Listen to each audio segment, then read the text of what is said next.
Let's go. Let's go. Let's go. Let's go, man. Hunt the ball. Let's go, family on 3. 1, 2, 3, family. Hello, football family. Welcome into Huddle It Up Films. We're doing position reviews. And today we're getting into the most talked about group by far, the wide receivers. Yeah. First time on the show for Mr. Carey Stevenson. You see his Twitter @ down there, Deep Cover Pod. First time getting on the show. And Carey, you stepped into the fire, man. You didn't come with no, uncontroversial topic here. Right. Exactly, man. The hot button issue with the team, especially as they keep adding, guys like Kyle Fuller, Brent Urban. They're shoring up all these other spots, and the whole world is going to be screaming for, well, what about wide receivers? So I'm ready to jump into it, man. Hey, man. Well, I just want to state this first of all. My just general opinion on this is that I want another wide receiver, and I think we're going to add one. This side, Eric DeCosta's kind of made that clear. We're not finished, and I want the best receiver possible that we can get. It's simple to me, and a lot of people will say, well, how can you talk so highly of Bateman and the guys we're going to talk about tonight and still want another receiver? And it's Greg Roman's offense, and there's a lot of tight ends, and my philosophy is simple, Carey. I want to be as deep as I can at every single position.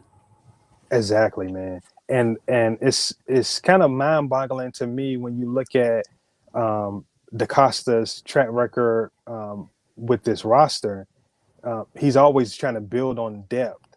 And so, he's trying to patch up as many holes as possible. That's been kind of his MO. So when you look at the team and you look at the things they've been doing, wide receiver is that last spot. And it's hard to address everything in the draft, but I think they felt comfortable with the quality they got in the draft.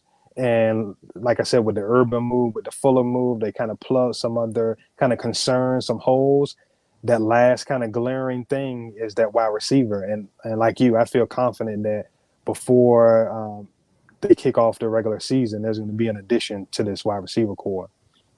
Yes, and I got a comment from our buddy Dev Panchwa. Call him Debonair Dev, by the way, Carey. What do you think about that? Debonair Dev. I like that one, man. He got the hair, dude. Yeah. Even this brand new baby. Congrats, Dev. Saw the picture of the baby, full head of hair. So yeah, Debonair Dev made a comment that he enjoyed my tweet from earlier today because I like to talk about what the receivers, what I think they can and what they can't do, because what we have a lot now is generalizations in the flock. Is this guy a wide receiver 2? Is this guy a wide receiver 3? This guy stinks. This guy's ready to go. This guy's going to be great. And it's just like, I feel like we're unfairly categorizing these guys and lumping them together. And I feel like the conversation as a whole could evolve. So that's part of what, what I want to do tonight is just to dig into the qualities. Where do you trust them? Where do you think they'll grow? That kind of thing. And I know that I picked you for this group is a great choice because you look at things similar to me as an evaluator. You love the draft and all that other stuff. Yeah. So does it frustrate you sometimes when you hear fans talk in just general terms and not really trying to, progress the conversation and try to move it along and figure out what we need in this room? It does, man, because my general look at things from that standpoint is what you can ask 10 different people what a wide receiver 1 is, and you're going to get 10 different answers. I don't look at it as a wide receiver 1, wide receiver 2. I'm more of a guy that looks at it as who are your table setters on offense? Who are the guys that defensive coordinators have to game plan for? And then off of that, how do the other guys you have in the room complement those guys? That's the way I look at it. So when you look at this offense, you have a guy like Mark Andrews, who to me is the table setter of these pass catchers, the matchup nightmare he can be. And then you got a high-end guy like Rashad Bateman, who honestly, he can be anything he wants to be in this league, as talented as he is. So what can the other guys do around them to kind of complement that? And I would rather look at it in those terms as opposed to, oh, this guy can't do that. This guy can't do this. He's not a wide receiver 1. He's a wide receiver 2 or 3. Because like I said, depending on who you ask, you're going to get a 100 different answers. Yes, I agree with that. And so I want to ask you, I'll give my opinion. I'm going to ask you when we do inevitably add a wide receiver, what qualities or one quality are you looking for the most? And for me, it's yards after the catch. Some people might say a speed receiver, a guy that can take the top off. And I think that'd be great too. I really do. I can understand if that's the primary thing the Ravens are looking for, you're looking for. But for me, I'm looking for the missing yards after catch element. I believe Bateman has it. Proche has a little bit of it. But overall, Wallace looks promising. But give me some proven guy that if we can throw him the ball, 3-4 times a game, maybe 5 times a game, that he's going to be able to make something of it and get some tough yards for us. What quality would you like? Is it the speed? Is it yak? Is it a route runner? Anything else that like when we add a receiver, what would you like to add? Yeah, I like that idea of yak because that's really important. You look at this offense, and Lamar is a guy that's very comfortable throwing in the middle of the field. You look at the way this offense is structured. Just having a guy that can take a short gain and make it a bigger gain would be so beneficial to this offense. So I love that. Something else I want to look at is some size in the room. Bateman is that only kind of guy that's the prototypical X kind of receiver. I think a guy like Tylan Wallace plays bigger than his size, but he's not that X. Duvernay is not that X. Proche is not really that X. So if they can add a little bit more size to the room, I like the idea of that. But I'm with you, man.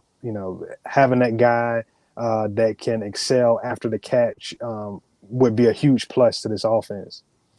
Yes, and Mr. DaCosta, EDC, after the draft, said that they had, when he was asked the receiver question, I think it was 8 or 9, the receivers that he liked, and he wasn't able to get any of them. So, where they were picking and everything, to me, that said that George Pickens wasn't the guy they were looking at, which disappointed me a little bit. I would have loved to added him in that area. Not going to question the picks that they made because the Ravens got great talent falling to them in that draft. But it seemed like they were looking for something specific. And it kind of gives me hope, Carey. Now, I'm going to be like in the extreme minority on this, but I feel like I need to say it. There's something deep down in me that a thought that won't go away is that EDC hears all this. EDC was targeting some of those receivers at 14. He was being really choosy with who he wanted to bring in the room. He could have drafted a receiver in the 4th round. They were still there, Carey. He could have, if he wanted to just pick a receiver and add to the room, he could have done that. So all of these like little context clues, and maybe I'm crazy, but it seems to me that there is at least a small possibility that the Ravens could target somebody really talented in a trade per se, for example, because what's left on the free agent market is, there's no, number one, if they want to call it that or whatever, but there's no dominant receivers left. But if you're talking about a trade, I'm going to leave a slight door open for that, man. So I might surprise you with that take. But it seems like the Ravens aren't just going to add anybody to the room. If they add somebody like Jarvis Landry or better, say, if we were really in on Jarvis, give me a Jarvis Landry or better type receiver. Yeah, that makes a lot of sense because like you said, if they wanted to add a receiver for the sake of adding a receiver, they would have drafted one. I mean, they had a bajillion picks. They would have added one. I think they were really specific on the type of player that they wanted, the type of caliber player they wanted. And when that wide receiver run happened, they moved on because they didn't see the value there. So, you heard the rumblings. Somebody might have tweeted this out that Garrett Wilson was somebody that they liked in the first round. So, I think you're spot on with this. I think they had a certain kind of caliber, a certain level receiver they wanted to add. They just weren't going to add a receiver just for the sake of adding one. And so as the holes get plugged, and he's been an aggressive guy before, you've seen him make deals. He's not just sitting on his hands. I could definitely see a trade happen, between now and September for a high quality receiver. Maybe not your star level guy, maybe not like a Deebo Samuel or something like that, but I could definitely see a trade happen where they're bringing in a high caliber guy. I like that. High quality, high caliber. Those are words I was searching for when I Yeah. went back to the old number one, which I just scolded people for stop saying it. But yeah, man, yeah, that's too funny. So another reason I think that, and we'll can transition into the receivers we're going to talk about now, is that we have receivers who can do different things well. I think that all the guys we're going to talk about can do different things well. The first guy, though, we have to start with Rashad Bateman. And, I have a lot to say on Rashad, so I'm just going to kick it off to you and see what you have to say about Mr. Bateman, and we'll just take it from there. Yeah, man. Like I said before, and I don't say this about a lot of players. I think Bateman is one of those guys that he can be whatever he wants to be in this league. I really believe the guy is that talented. When you look at him, he's getting a lot of buzz, like in the fantasy circles and just people around the league that, they like what he brings to the table.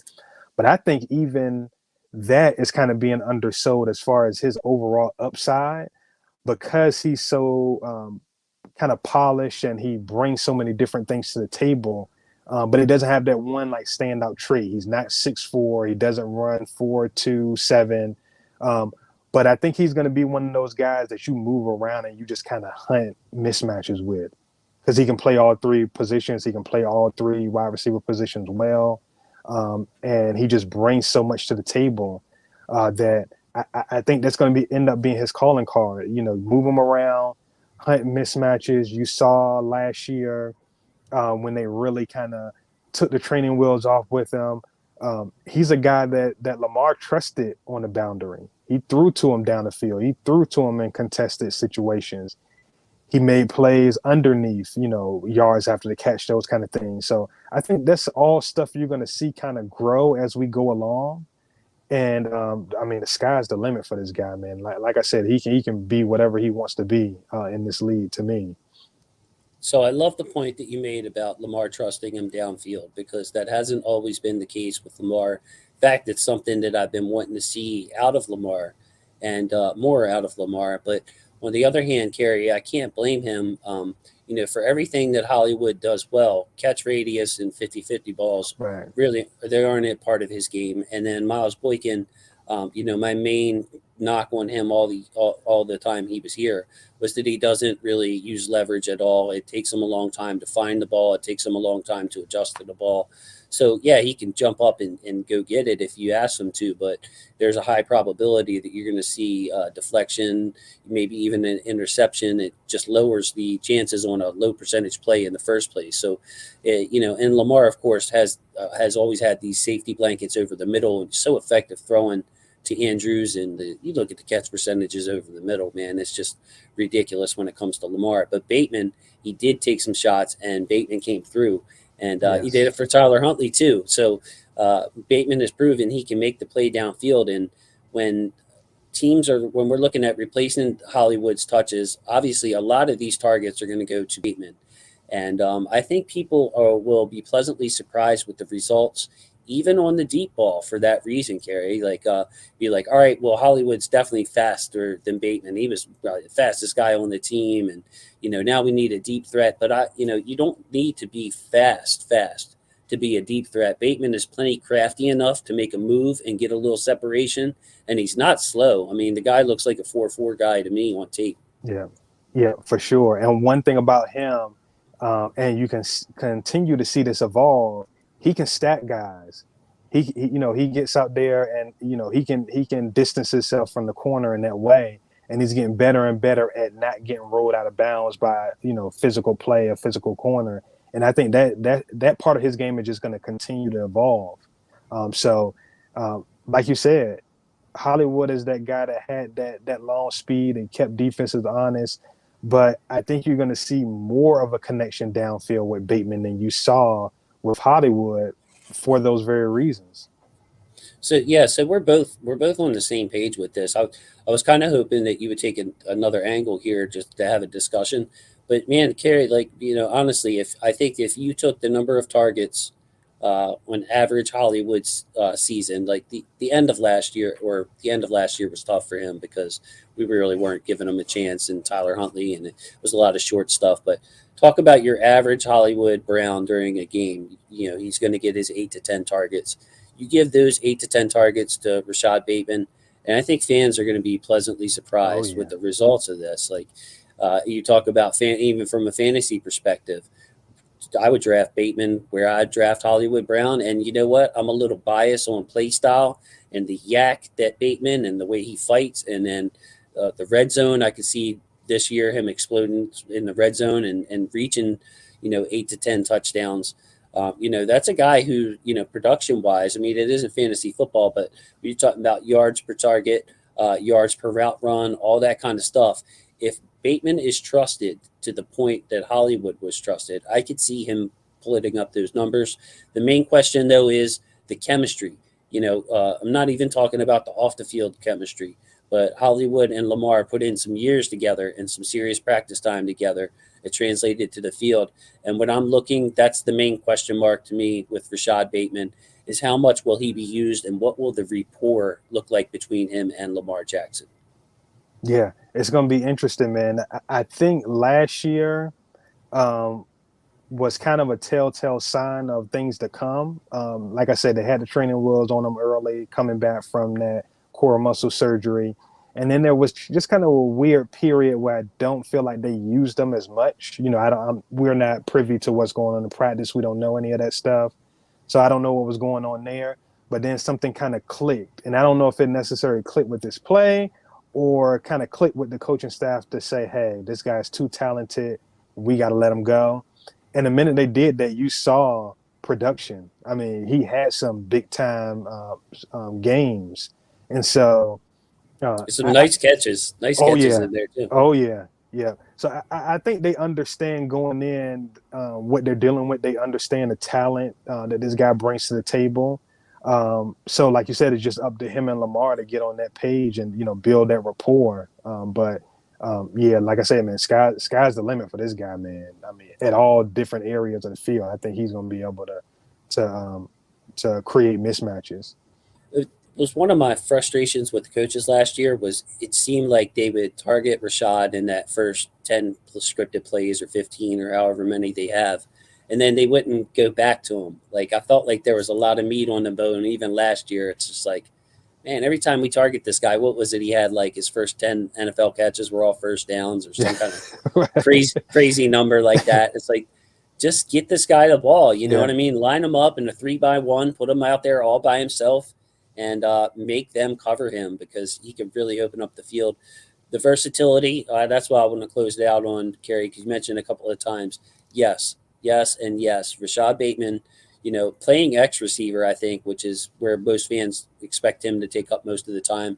I do too. I mean, it could be because it's hard for other receivers to play X. You have to be able to get off the line of scrimmage, and you have to be able to clearly win one-on-one. So the job that's required is not something everybody could do. But yes, he can run the routes to play Z. He is tough enough to play the slot. He is a good enough blocker. I think that will just keep getting better and better. But I saw him getting at people on film last year, Carey, when it doesn't get a lot of attention. Rashad wasn't perfect. He wasn't as good as Miles Boykin, but the 1-2 is there.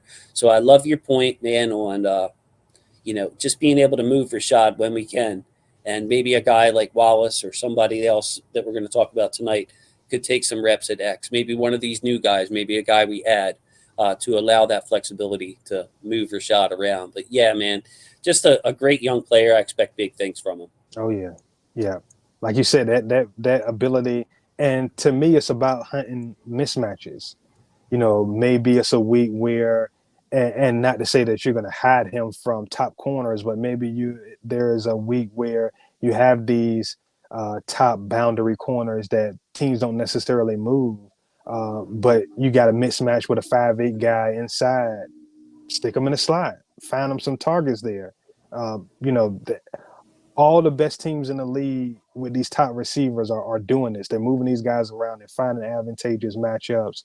And again, I come back to this word, table setter. They're setting the table for everybody else. you move him into slide or, wherever, you make the defensive coordinator have to have a reaction to that. And then what his reaction is, you kind of build off of that, and, maybe it opens up something for somebody else. Yes, I think that as Ravens fans especially, we can take that for granted because our own secondary has always been built strong. We've always put an emphasis not only on the second corner, Carey, but the slot corner. Right. We're going to pay them. We're going to draft them. And then, of course, we have Marcus on one side, Marlon on the other side. Marlon travels. So it's like we have a lot of flexibility in our own secondary, but not all teams are like that. I mean, I remember Pittsburgh for years in Cleveland with Joe Hayden. He was always going to be on the right side of your offense. Yeah. He was always going to cover your whether it was your strong side right, strong side left, he was always going to be in that spot. So we're cornerback, same thing. Not every team has a corner that can travel. So yeah, if you can put Bateman in the slot versus one of those teams, could definitely be a mismatch. They're either going to be too small for him, or it's going to be some kind of safety that can't run routes with them, and it could get ugly. So yeah, great review there of Bateman. Let's move on, man. Who should we hit next? What other guy are you looking at? And go ahead and speak on him. That's interesting, man. There's a few different ways we can go here, but I'm going to say go with a guy that I'm excited about, Tylan Wallace. Let's dig into him because I don't think he's quite getting his due. So let's jump into him. I love it. Now, I think he only got targeted a few times last year, maybe had 2 catches. I didn't even look it up, but I know it's either 1 or 2 catches. And, of course, had that big first down where he bounced off a Cincinnati Bengal and off coverage and split the 2 guys and made a play. So, yeah, Tylan Wallace, a lot of upside with him. I believe that knee injury really hurt his draft status because his twin brother had his football career ended early with, I believe, 3 ACL tears. And, if it was his little brother or his uncle or his dad, it wouldn't matter. But I think when I'm a new scientist over here, Carey, I didn't know if you knew that. But I see. Yeah, but I took some classes, but I don't think Elon Musk is like hiring me anytime soon. But I think if you're twins with somebody that you share a lot of DNA with them. So I think that the fact that his twin brother had all those injuries, unfortunately, scared teams off of Tylan Wallace because in a normal draft, I mean, he seemed like a lock for a second round type receiver. And maybe even before all that, if you just looked on tape, he could have snuck into the first round. Like I really believed in him that much coming out because he's a guy that can do a little bit of everything. Yeah. You look at him, man, at 19 years old as a sophomore, 1,400 yards and 12 touchdowns. Just insanity. And then he tears his ACL. He comes back early from the ACL injury, puts up close to 1,000 yards and 7 touchdowns in a COVID-shortened season.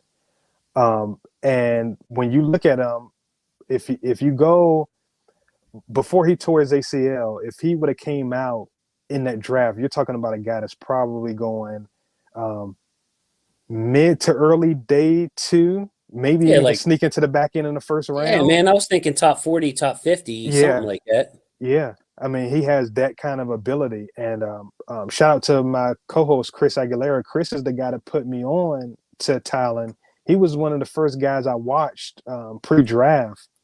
And so I'm watching him. Now, mind you, before I watched him, I didn't have any background on the injury. I didn't look at any measurables, anything like that. I'm watching him on the screen for Chris telling me, you need to watch this guy. So I watch him. Of course, I'm thoroughly impressed. And so I go to look at the measurables after that. And I saw the height, and it says 5'11". And I'm like, hold on, is there more than one Tylan Wallace? Because I'm pretty sure the guy I was watching is like 6'2". But no, he's 5'11", but he has that my ball mentality. He went up and just won 50-50 ball after 50-50 ball, knows how to stack. He's just a physical dude, man. So I'm really, really excited because I think a lot of things are getting lost on him because of how slow they brought him along last season, because the targets weren't really there. The playtime really wasn't there. This isn't the average, bench receiver that the fan base wants to get excited about. His profile is there. I mean, he's put together really strong tape. I think February of last year, before the draft process, he ran like 4.3, like 4.39, something like that, in February. So this guy's got a pretty complete profile, man. This is the guy that people should be talking about more. Yes, and you're talking about his athletic profile, and I just wanted to echo you first of all on the size difference. I watch tape that way all the time, Chris. I mean Carey. So you say Chris. Yeah, but yeah, like Chris didn't. The way Chris does it is the way that I do it. I like to look at the tape and then guess the numbers. You know what I mean? Yeah. And Tylan Wallace was somebody to obviously play bigger than his size because he was targeted on so many deep balls down the right side, Carey. And it's like a lot of those were over or underthrown. His quarterback wasn't doing him a lot of favors. So he had to come back, make a lot of adjustments, catch the ball over top of people and really get creative with his catches. And then he has the feet as well to be able to use that sideline. So, but his toughness makes me think that he could play a role in the slot. And, the way that he got off the line of scrimmage at gunner, I mean, Carey, he was beating the two guys in front of him, trying to jam him on punt returns pretty easily. It's a guy that I don't question his play strength. I don't question his route running. I don't question this. I mean, his toughness is off the charts. And then, yes, his size, he plays bigger than 5'11". So there's a lot to like about Tylan Wallace. What else sticks out to you? I think he's one of those guys that it's kind of like a blend of like smooth and physical at the same time. You don't often get that. It's kind of one or the other. And maybe it gets lost a little bit because he's 5'11", like 190. So he's not that imposing physical specimen as far as what you see, just his physical dimensions. But he's a really, really physical, competitive dude. And so he has that ruggedness, but he's also very smooth. He's a smooth mover. Like another thing I like about him, and it speaks to that yak that we talked about earlier, after the catch, I think he's smooth, but he's no nonsense. He's catching the ball and he's getting upfield. He's not doing any dancing. He understands angles.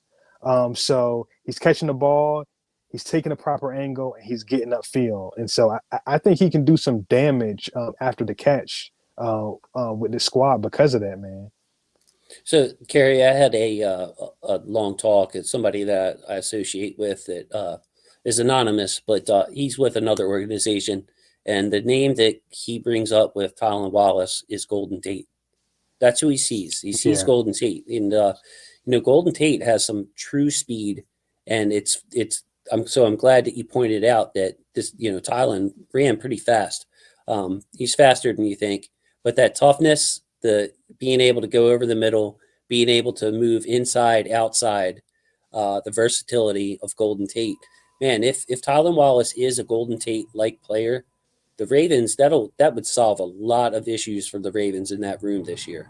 Yeah, that's a really good comp, man. I hadn't thought about that one, but that Golden Tate is a really good comp because one thing, as soon as you said it, the thing I thought about was he's a guy that can win down the field. I think he can run by corners, but he's faster to me with the ball than he is as like a vertical threat. Yeah. And so that jumped out to me right away when you said Golden Tate. Golden Tate is one of those guys that he's really fast, but you don't necessarily always see him, beating people down the field vertically.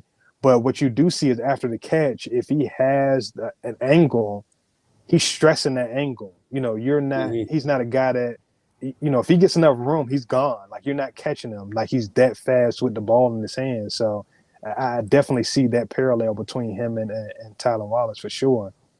Okay, so the other thing I wanted to point out real quick, I'm sure you don't even really have anything to add to this because it's a slam dunk statement. His toughness and, you're talking about his size and how big he plays. It showed on special teams. Oh, yeah. To the point where, this guy is a serious dog.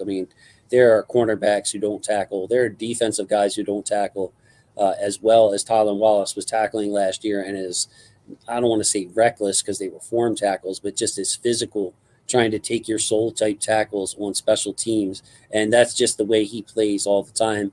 If you watch them in college, you obviously know he is just a tough guy. So my question, though, to you, Carey, is this. At Oklahoma State, he really just stayed on the right sideline. We were talking about like one side corners. Tylan Wallace was a right sideline type of guy, no matter what the formation entailed. My big question is whether we can move him. It would be great if he could play some X and allow us to move Bateman around. It would be great if he could give us some reps in the slot because of all the skills that he has. What is your feel for that, or how do you project that for this season? For this season, I would say he can definitely kick inside and play some slot.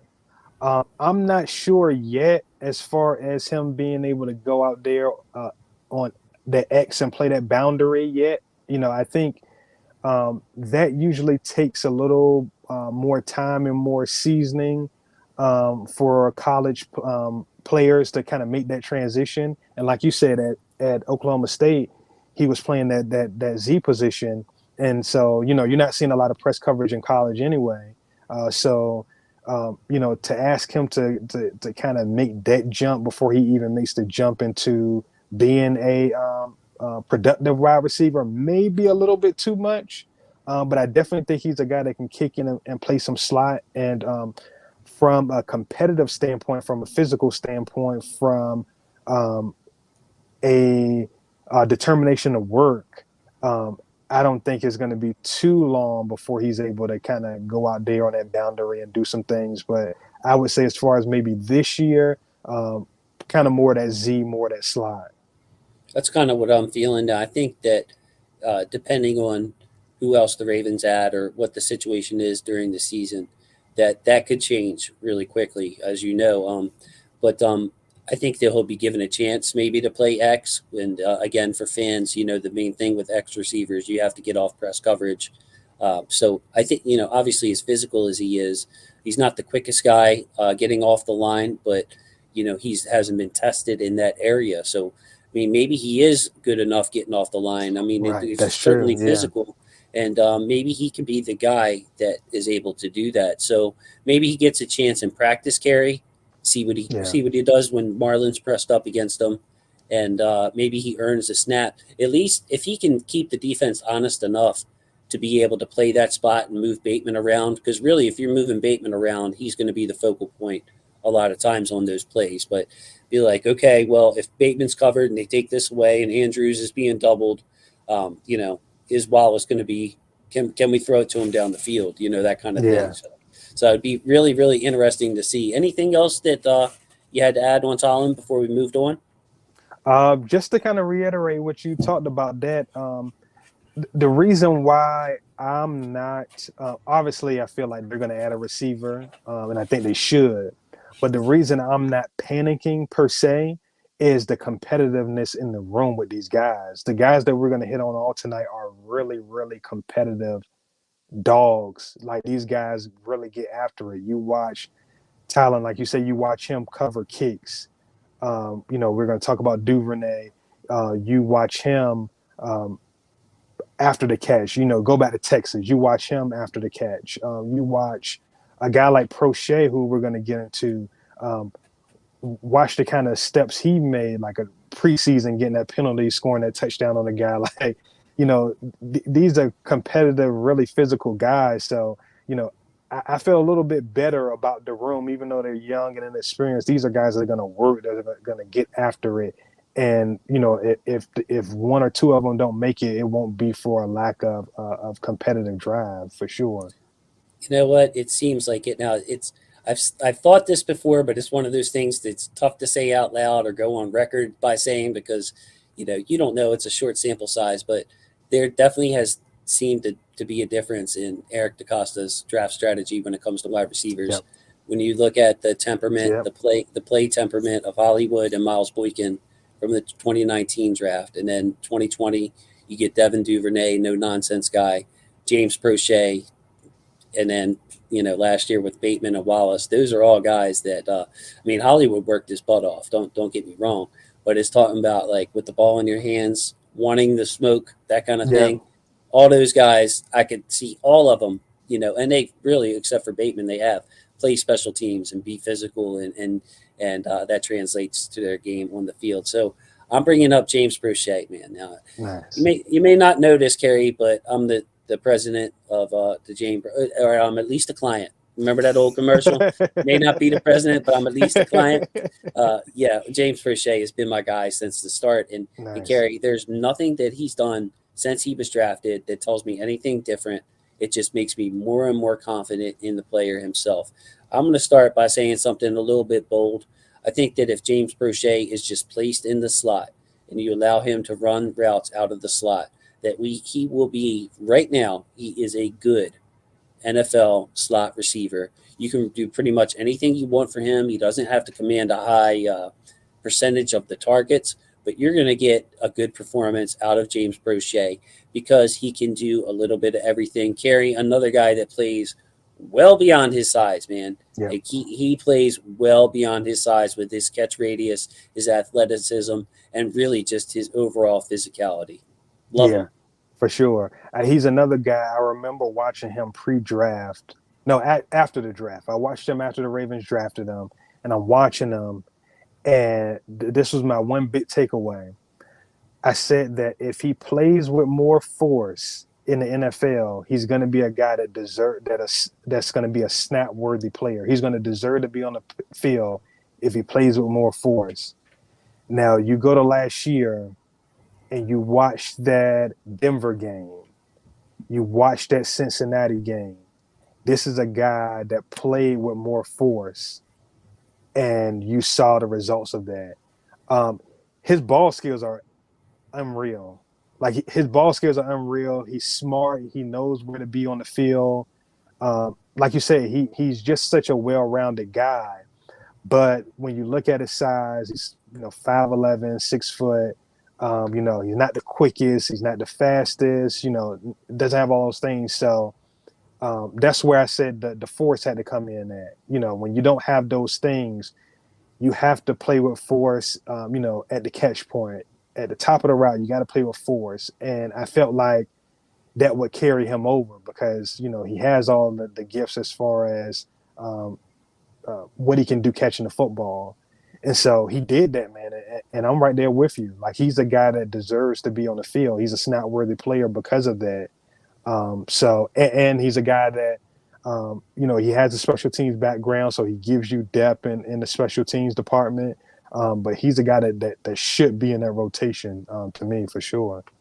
Yeah, and again, I'll take it one step further. Like, if I have to outline somebody else, like if I'm assuming in this example that Bateman is where he's played at the X receiver. So Bateman's at X. If I had to pick one player off the roster to line up in the slot and run a slot route, chances are at this point, from what I've seen, it's James Proche 100 times out of 100. You want a slant route, you want a little flag route, you want a little jerk route, you want an out route, you want an in route. It doesn't matter. He is going to get open. He will make the difficult catch. We saw some difficult catches from Mr. Proche last year. I mean, he caught 16 out of 20 targets, and they weren't perfect targets.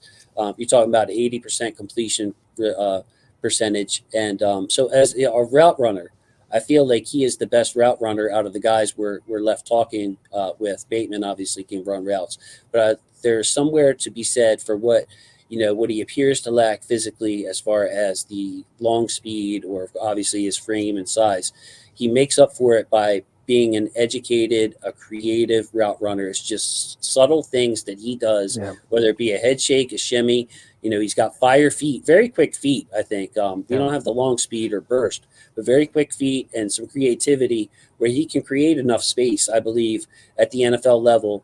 And so the trust factor, Carey, with James Proche and me is very high. Like, if you want to ask me what I think, give him a 1 to 10 trust factor, it should be like if you give him what I think the responsibilities that I think that he can dominate, that trust factor is at a 9 and a 10. You know what I mean? Yeah. If you just keep him in that slot and let him run those routes, it's a trust factor of 9 out of the 10. He's going to get open. Some corners may give him, the high level corners may give him problems. But I mean, he toasted Mike Hilton last year, who's no scrub, caught 7 balls for 76 yards. And it frustrated me so much, Carey, because that was week 16. And then he was inactive week 17 Right. and week 18 after he just flat out toasted Mike Hilton against Cincinnati. So that was the one where I was like, G-Row was this close, man. Getting some slander from me over here, man.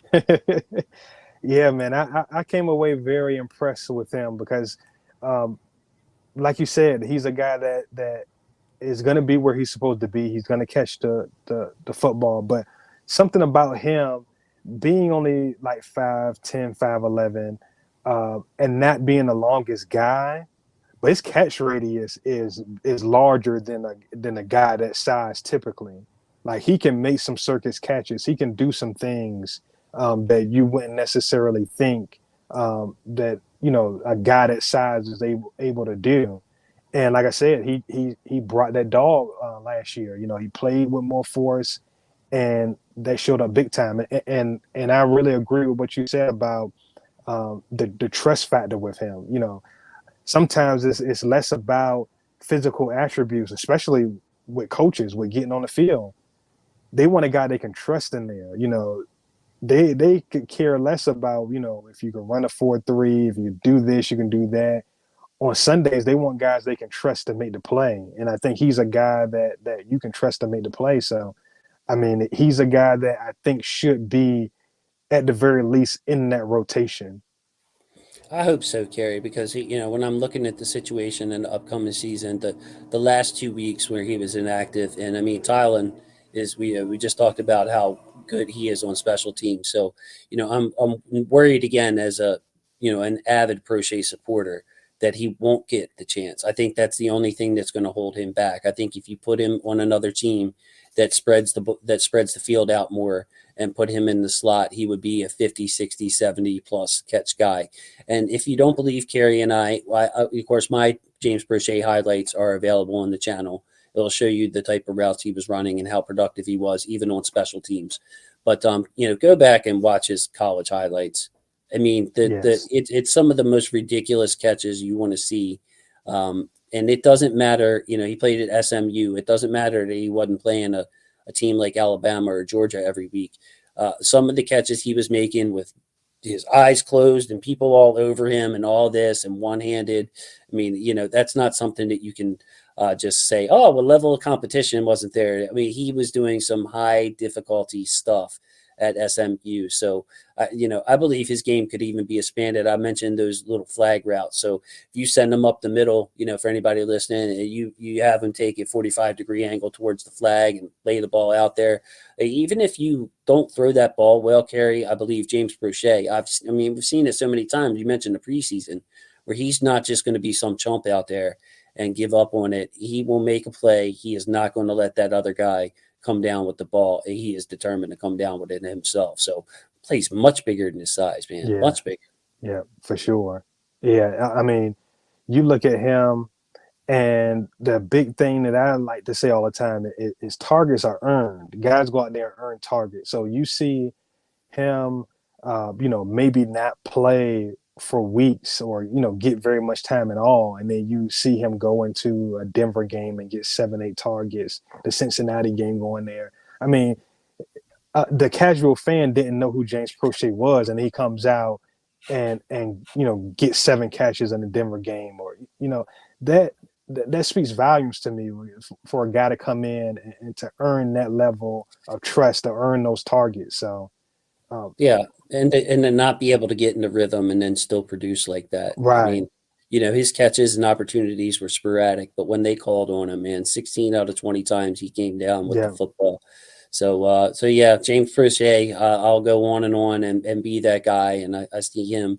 A lot of people disagree with me, but that's fine, man. But, if you trust my ability to project what a guy can and can't do, I'm telling you, you could give Proche at least 6, 7 routes, and he's going to be able to run them at a high quality level. And of course, his ball skills and hands speak for himself. He's just not big. He's not big, and he's not straight line fast. That's what it comes down to. People fall in love with the measurables. So the last guy to talk about is Devin Duvernay. Now, Carey, I am not as high on Devin Duvernay, and it's for the same reason that I am high on Proche, and that's the ability to separate, to be creative in the route running. And Duvernay is an excellent athlete, explosive, and I believe if he's not 5'11", he's 6 foot. But I mean, this is a big guy that uses his physicality so well. But I'll start with let's do bad news. Give me the bad news first. I'll just throw my question to you.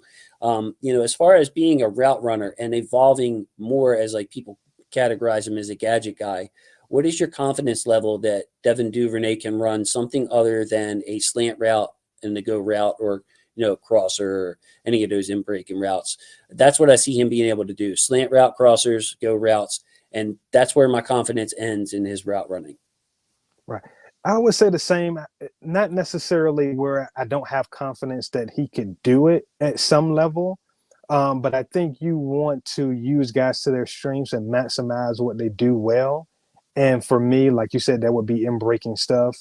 That would be being an extension of the run game and some of these, jet sweeps and some of those things. The way I kind of look at it is almost using him more as an extension of the run game, more as, almost more so like a running back than a receiver, and lean more on Tylan and lean more on Proche to be the natural receivers. I think he's a guy that, because of his physicality, the way he gets after it, you could almost use him like an H-back, almost like the way that he plays. So I say lean in on that stuff. Of course, he's going to have to play some slide, going to have to do some in-breaking stuff, but, use him at what he's good at, man. Get the ball in his hands on these jet sweeps. Like I said, use them as an extension of the run game in that way. And then, hey, man, try him out. Let him play some H-back. Let him do some of these things, and see, what he can bring. Because when I always look at this Ravens offense, you look at those heavy personnel packages, and you got the Ricards in there, you got the Nick Boyles in there. And, yeah, you can bludgeon people in those looks. But how dangerous can you be throwing the ball out of those looks? So, hey, some of those formations, throw a Duvernay in there instead of one of those guys. Run some play action and see what can come of it. Because, if you give this guy a lane, he's got the speed to take it all away. So I say leverage that ability that he has.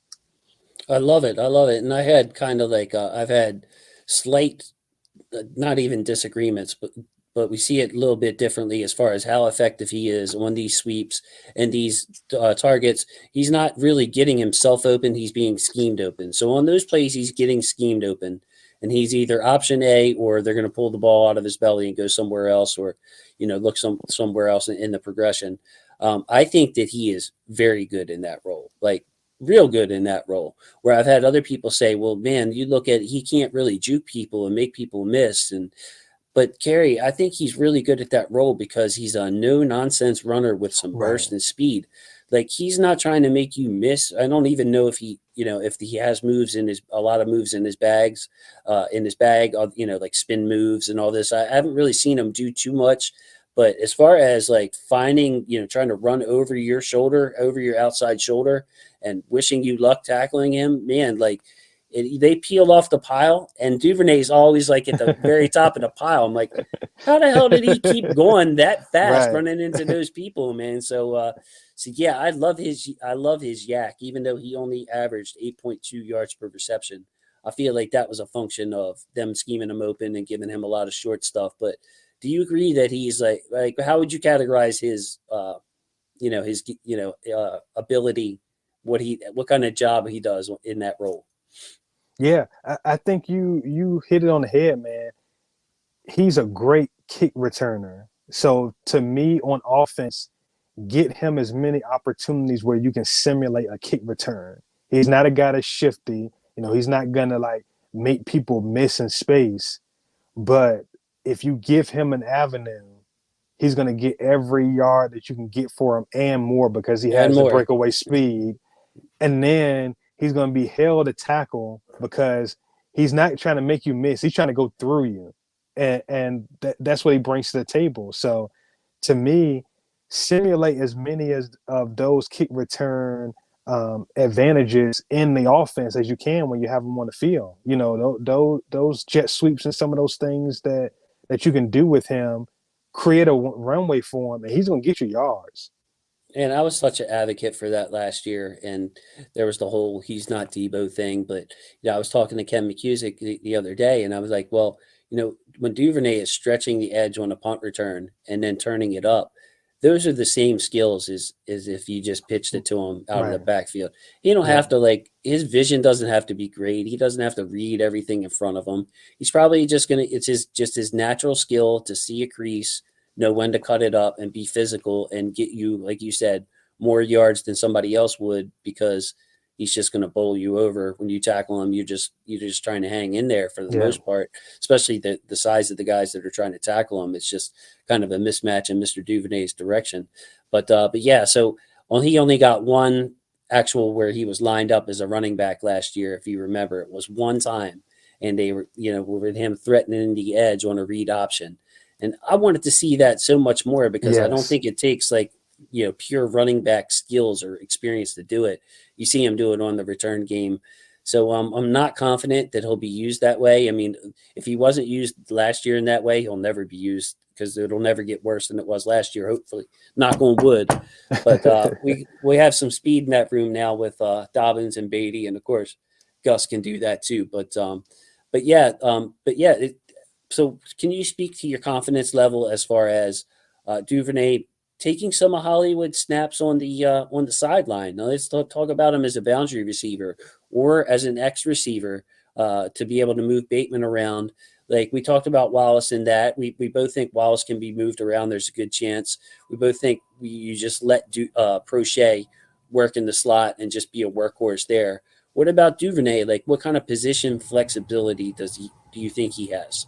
Yeah, he's a guy I think also, like Tylan, would kind of go between that slot and go between that Z position. And I think that he's a better fit for some of the stuff that they were doing with Hollywood last year, as far as the short to intermediate stuff. Right, those little bubble screens and all that out to Hollywood, right? Yeah, Hollywood, that's not the strength of his game. Is after the catch in that way, he's a guy that he's going to get you more down the field, more on in breaking stuff where you're kind of creating lanes for him to eat up grass. Duvernay is just, like you said, a guy that if you get him the ball in open space and you create a convoy for him, he's just like a battering ram. He's just a really, really fast battering ram, but a battering ram nonetheless. So I think he fits more in that role. And actually, that's something that Matt Waldman pointed out when he talked about the Ravens offense and talked about Duvernay. He felt the same way, that Duvernay was more of a fit for some of the things short and intermediate that they were trying to do with Hollywood. And I think, you just stick him right in that role at times, leverage that physicality that he brings, that fit that he is in this offense. Yeah, man.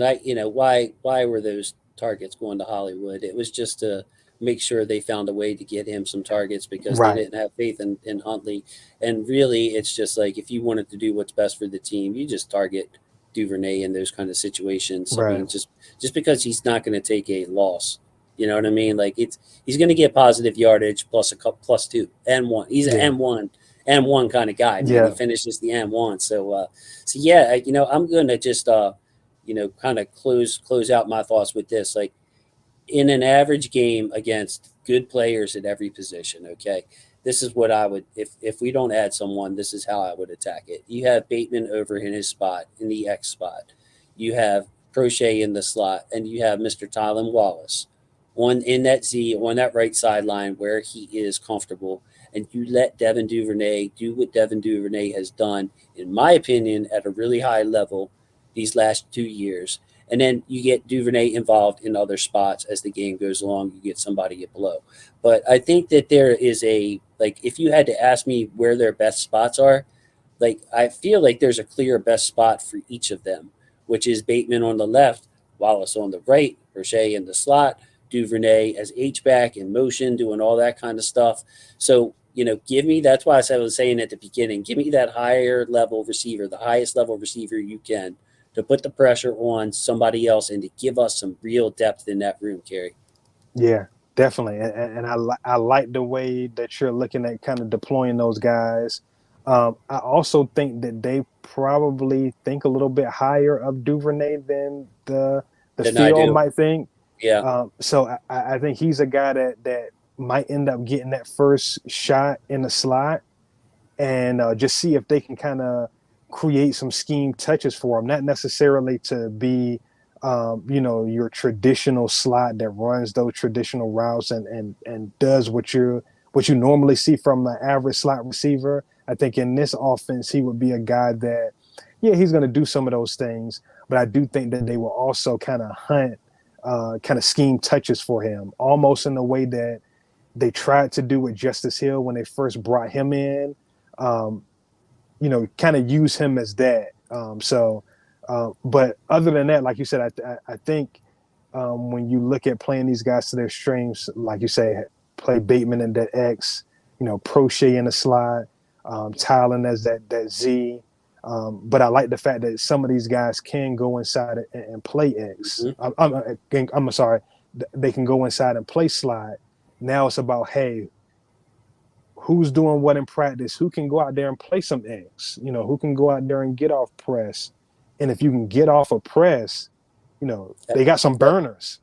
So if you got a guy that can get off a press, especially if it's Tylan, if I can get you up the field, if you can get off that press, hey, we got some opportunities now. Yeah, man, Tylan. And the other thing is, man, this pre-snap motion where, you're a Z receiver, you see it on other teams, but you didn't see it a ton with the Ravens because Hollywood, they didn't want to run him into the middle of the defense and get his head taken off. But you see Tylan backed up off the line, Proche on the line in the slot, and motion Tylan over, and kind of he's the slot receiver now with some space. And, Tylan's going to be able to handle any kind of – so, like, it may actually – the role of your Z receiver, maybe more routes that Wallace can run than Hollywood, as crazy as that sounds. But Hollywood was such a high level route runner. I think Hollywood was a great route runner. He was just limited in, they didn't want to send him over the middle and get smashed by a linebacker. So Carey, I really appreciate you joining me. I like to keep the shows under an hour, because nobody clicks on it if it goes like 1, 0, 0, 0. You know how fickle people are. Yeah. It's like the old if it costs $99.99, you know what I mean? They'll put the $99.99. Well, it's not $100, so I can click on that, So that's kind of the inside information. Use that on the Deep Cover Pod. Yes, sir, right? man. Use that on We Deep Cover try, Pod. man. We try. Free advice. Long-winded. Oh, I know. MC, man. MC, you can't keep a good man down. So, with that, I wanted to say thank you to my football family. Love my football family. Carey, looking forward to getting you back on the show again, man. Yes, sir. This was a lot of fun. So now I got all three of the Deep Cover on the pod now, so this is great. But just thank everybody for watching. And Carey, say goodbye to people now. That's what we do. Peace, man. Ravens flock. Lock in with us, man. Deep Cover, Huddle It Up Films, man. We bringing it all year, so stay tuned. That's right. All the links are below. Good night, guys. Have a good one.